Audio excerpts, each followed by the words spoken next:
Pustaka Jamus kelima sada. Oke. Angka 3 ya ki kudu iso ngaturake perpustakaan.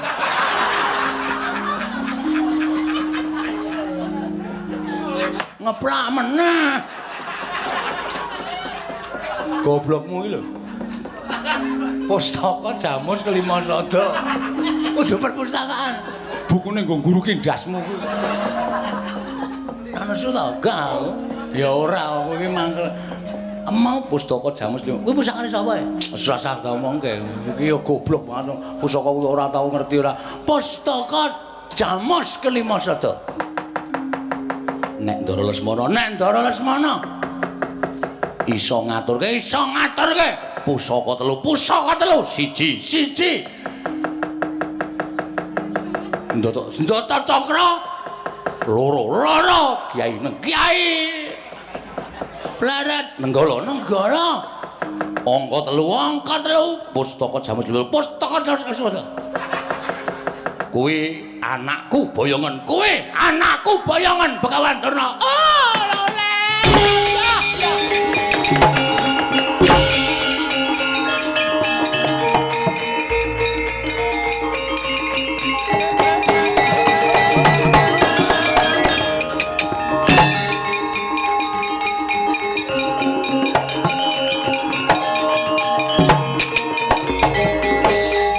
Kerene teko meneh. Wola pripun yang niki sing muring-muring malah terwelune. Nek Bagonge ora apa-apa ning lha kok jebul makne Dede malah nesu-nesu kaya ngene. Idune muncrat-muncrat. Mbok ya wis to Rek, Petruk ora sambung rembug. Dimar, diem kok dimor. Diem. Iki perkaraku. Pokokipun anake Bagong ora ana sing iso mengku, ora entuk dijoli derajat pangkat. Lho, yen ngono kowe wani karo para Sata Kurawa. Yen ngono kowe wani karo Begawan Durna. Garing ora sandadak malang kerik. Aja ngungalke dodo. Apa kira-kira kowe kuat nadai sanggya para Sata Kurawa? Ora minggat karo para garing po. Iki mergane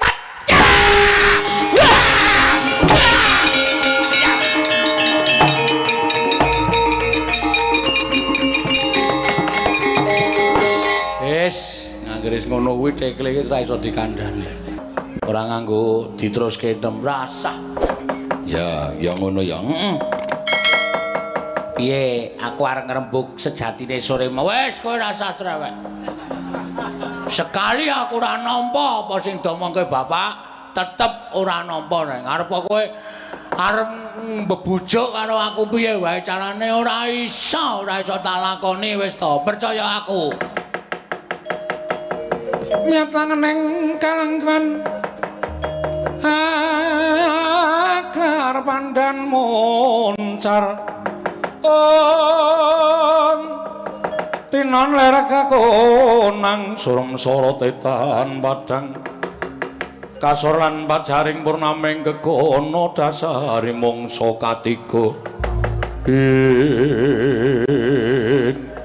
katrenjo lampahing wadyabala saking negaring Astina Begawan Durna patih Harya Sengkuni ngirit temanten kakung nggih Sang Lesmana Mandra Kumara panglenging griya mangu-mangu-mangungkung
kudu mangawur-awur-wurahan tengaraning ajurit gong maguru gongso tetekaya butulawara panjriting turangga hesti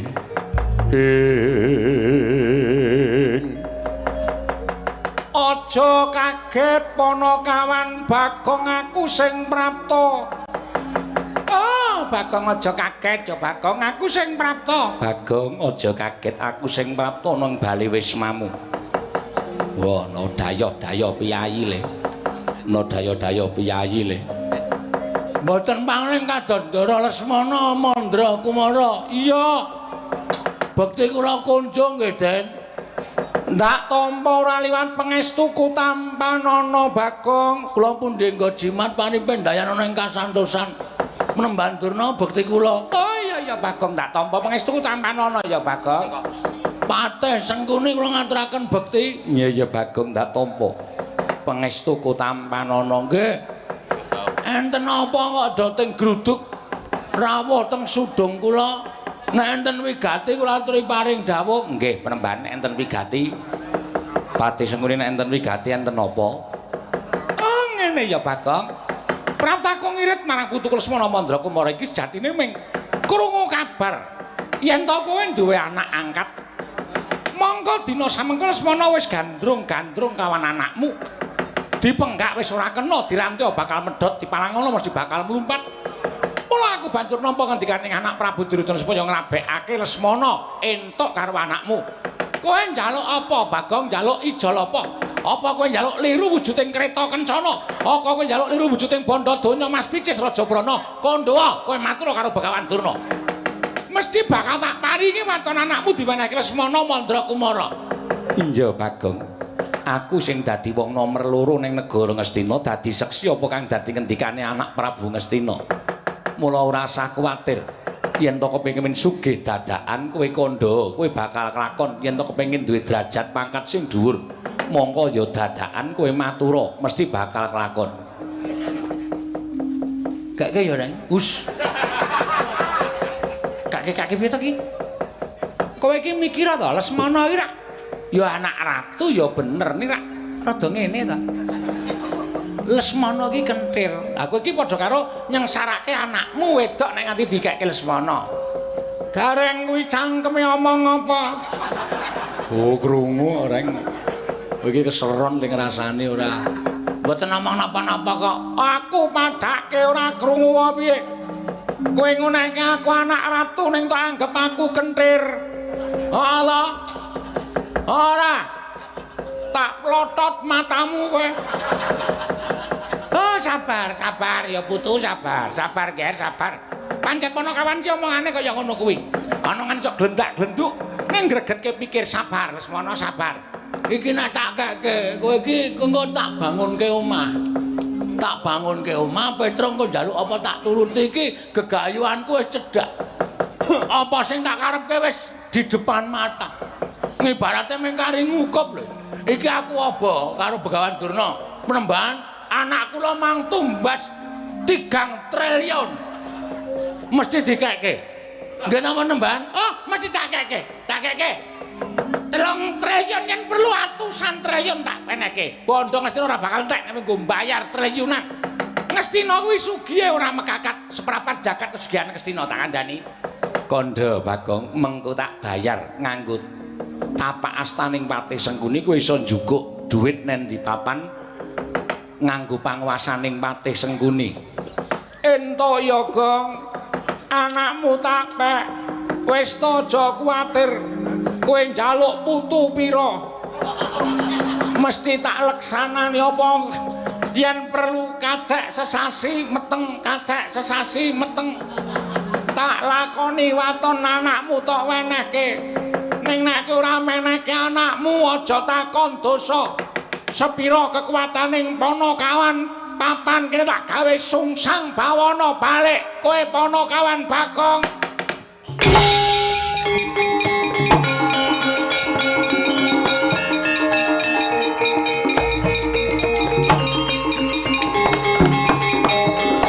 Reng, aja to Reng iki arep tak keke meneng. Kowe iso dipernahke ora kowe? Ya bener kowe entuk bondo donya, ya bener kowe entuk brana picis, kowe entuk derajat pangkat. Ning anakmu sengsara. Kowe arep monteke anak, arep monteke diapurmu dhewe. Ya wis. Aku ya mung ngomongi kok. Ora usah tak omongi.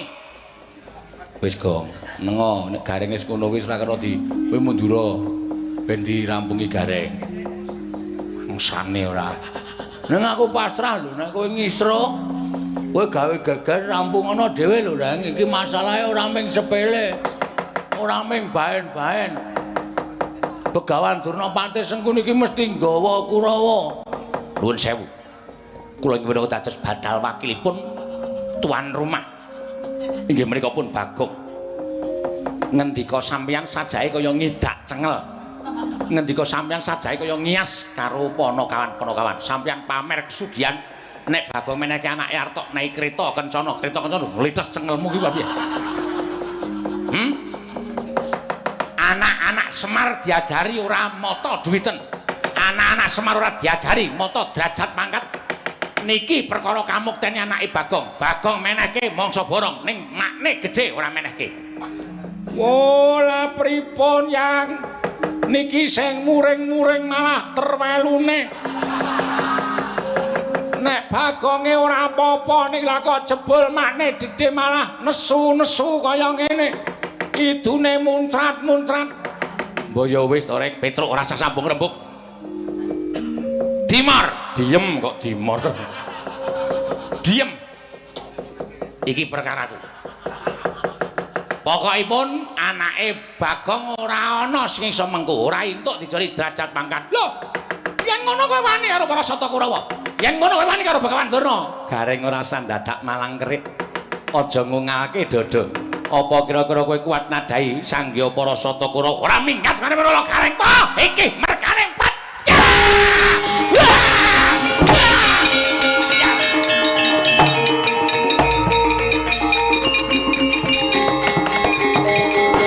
Wis, anggere ngono kuwi cekle wis ora iso dikandhani.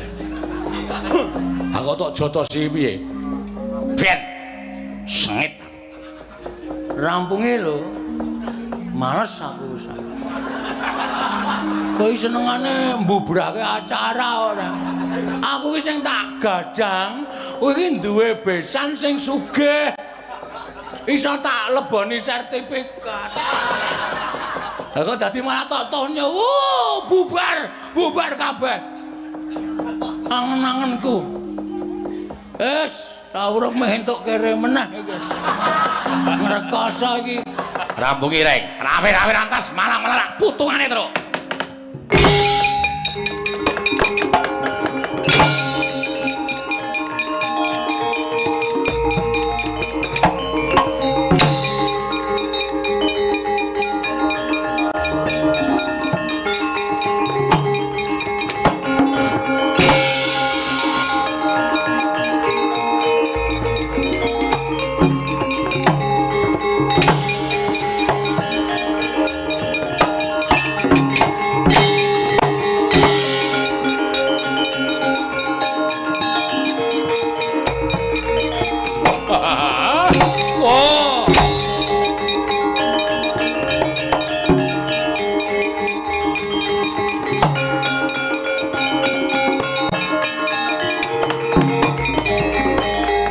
Bumi kuncing langit kelap-kelap katon lir kincanging risang mawe gandrung sabaran katulu ukir moyak mayik saking dias baliwur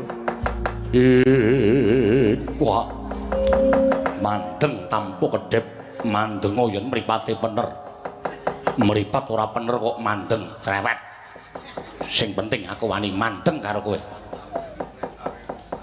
Leng Kurawa pirang-pirang Petruk. Nek ora wani rasane nyedak-nyedak kakangne. Wis kaya ngene iki, wah, delok tandange kakangmu. Awakmu iki lho, awakmu kuwi. Awakmu ki mung balung tok karo mungsuh para Sata Kurawa. Balung nek digodhog. Mangsane wadake ora. Wah, kulo sumbare gareng kupingku keri. Candhak kebuke ngebuk mrotol awakmu. Tur sasara sakokean omong. Kaya apa aku sing tak sabetke ngebuk ora minggat pecah siramu. Ayo mangsa menanga mungsuh aku kowe.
Kakangku gelut lagi bengi iki jan luar biasa.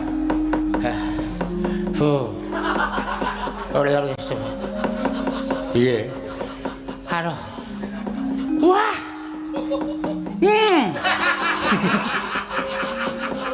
Selesai. Ngombe to? Hah? Ngombe. Urung rampung prae wis ngombe. Wah, edian. Ning piye? Sip ta? Sip. Kartomarmo kalah karo kowe. Biya warakno, gawe yo stop nat. Apa? Kuwi lho sing ditemplek nang tembok-tembok kuwi lho. Pamflet. Tulisi Kartomarmo kalah Runala Gareng. Asatama anake Begawan Durna mundur karo Runala Gareng. Ha. Sapa jurung maju? Kowe musuh Dursasana mau? Minta ambungi. Angger tangi tak ambung, suwe-suwe dheke gila. Jijiki truk kowe. Wong lanang kok ngambung wong lanang. Aku biasa iki ngono. Wah, cah kentir ora. Gilani ora. Piye? Kowe iki ya rumangsaku gawe masalah kok. Ya men Bagong ki wong iki uteke bosake kae. Dilamar anake jamar anak ratu ya bener sugih, derajat pangkat ana. Ha ning Lesmana ki petoke. Lesmana ki kenthire. Sawangen, mau rene mau kira delok le nyandang piye kae. Coba. Ya bener nganggo kupluk manten. Ha kok jaketan parkir ki maksude piye kae? Anak ratu kok nganggo jaket burine tulisane parkir ngono kae piye? Apa ora isin kowe sedulur kaya ngono kae? Ya isin. Oh, lole. Nala gareng bubarke para sata kura kura kuat nampani Kyai Cundha maneh jeblok wetengmu ya. Bayu rek.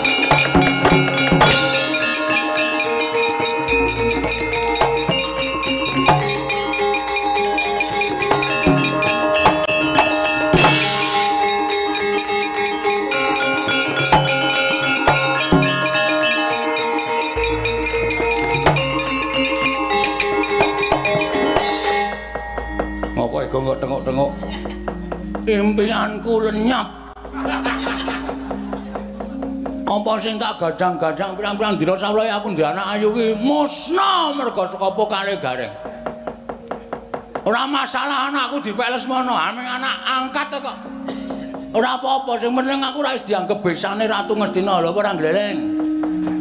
Ya gleleng ning anakmu mesakake. Anakmu wedok mesakake. Ora anak wedok lahir ora metu wetenge mbokne kok. Mboyahe semen. Aku nek sugih, kowe iki mesti bakal tak kepreti. Kowe tak ngeki, gareng tak keki. Ora-orane aku micak. Ora-orane aku bisu. Aku duwe iki ya nggon kowe ya melu duwe, gareng ya melu duwe. Misale upamane kowe ora kuat bayar kontrakan. Heeh. Terus nek nggon aku gong aku nyilih dite nggo bayar kontrakan, tak kei setahun sisan. Nah aku sugih. Tekan semono ora nalarmu. Ha iya ning gareng sing marah iki. Karena gak capek tok e. Mangkel aku. Ha terus piye? Wis kebacut kaya ngene. Terus peperangan Durna nesu ngene lho. Kowe tak kandhani ya. Heeh. Anakmu tok keke ning kowe duwe panjaluk. Ayo kowe mau njaluk duit ora. Tegese panjaluk kuwi kowe njaluka bebono, rerubuh, pepanggil. Nomere duwe wae kon manggil ki. Ora kuwi lho Gong pepanggil ki nek carane basa Jawa ki pepanggil rerubuh kuwi anu panjaluk temanten putri. Pone ana to wong anake arep dipek kae terus anakku entuk dipek ning kudu ditukoni suweng sing gedene sak genthong. Nek cara desa ngono kae. Ning kowe njaluka sing luwih angel, sing luwih kira-kira Durna ki ling golek ya ngrekoso tenan. Nek entuk tenan, ling ngekeke anakmu ki ikhlas ra apa-apa. Tegese lek arep ngepek anakmu ki tanggung jawab tenan. Ngono ya? Heeh. Terus njaluk apa, Tru? Ya manut. Njaluk malaikat ora mungkin. Njaluk kok aneh-aneh kok kowe. Njaluk apa sing ning jagat ki golek-golekane angel. Oh ngono. Oke, engko nek Durna tekan kene aku tak jalukane. Ya. Njaluk apa sakarepmu? Heeh, wis pokoke udu dhuwit, udu derajat pangkat ning barang sing angel golek-golekane men do berusaha. Nek ana usaha kuwi ateges lek arep ngepek anakku wedok kuwi lahir batin. Betul, ngono kuwi sing tak karepake. Oke.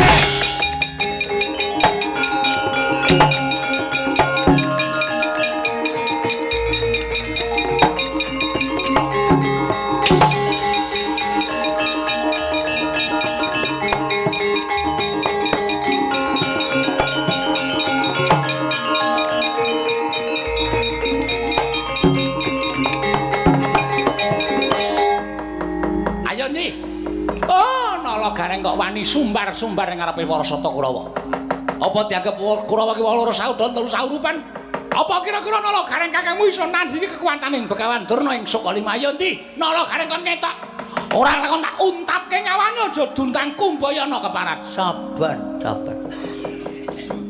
Begawan Durna ngaturi sabar. Wong sabar ki ana watese. Wong sabar ki ana watese. Yen Gareng wis ngrusak barisan sata Kurawa, wong Kurawa dierang-irang karo wong-wong ana ing kiwa tengene kene. Aku ora nrimake. Anak kula entuk dipek sapa-sapa. Ning anak kula wau duwe penjaluk. Penjaluke apa? Angel, sing angel. Aja ngawur, aja ngawur. Pikir tenan sing angel. Anak kula nyuwun temanten lanang iso numbaske pit poligon. Kuwi gampang. Hah? Kuwi gampang. Kuwi larang tumrape awake dhewe. Nek tumrap ana murah. Ha ya, udu. Lho. Mola-malik kowe, momen mola-malik ya men ora dola-walae rugi. Sampeyan kudu iso ngaturake. Sing angel lho, sing angel. Gah nek waton ngomong gah aku. Apa ndek ide apa? Ora ide. Sing di anak kowe kok kowe kudu duwe ide. Siji. Wah, pernah pira? Kok sik. Temanten lanang kudu iso ngaturake siji senjata cakra. Gus, ngono kuwi. Senjata cakra. Ingat. Senjata cakra. Loro M16.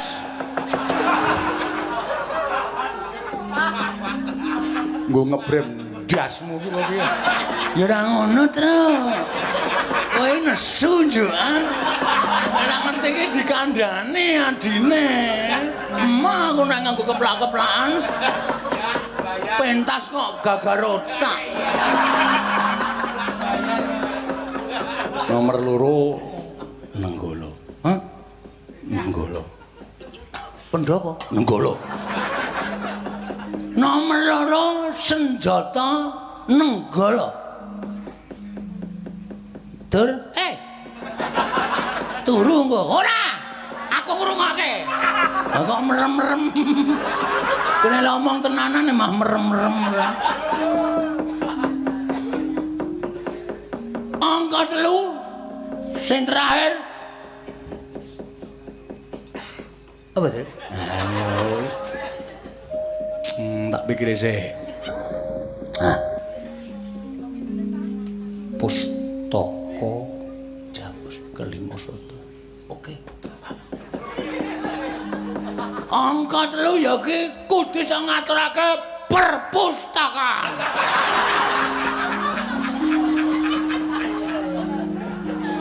Ngeplak meneh. Goblokmu iki lho. Pustaka Jamus Kelimasada. Kudu perpustakaan. Bukune nggo nguruki ndasmu kuwi. Ana suta gak. Ya ora, kowe iki mangkel. Mau pustaka Jamus Kelimasada. Kuwi pustakane sapa ya? Wis ora usah ngomongke. Iki ya goblok banget. Pustaka kuwi ora tau ngerti ora. Pustaka Jamus Kelimasada. Nek Ndara Lesmana iso ngaturke pusaka 3 siji senjata cakra loro kiai pleret nenggala angka 3 pustaka Jamus Kelimasada. Kuwi anakku boyongan Begawan Durna.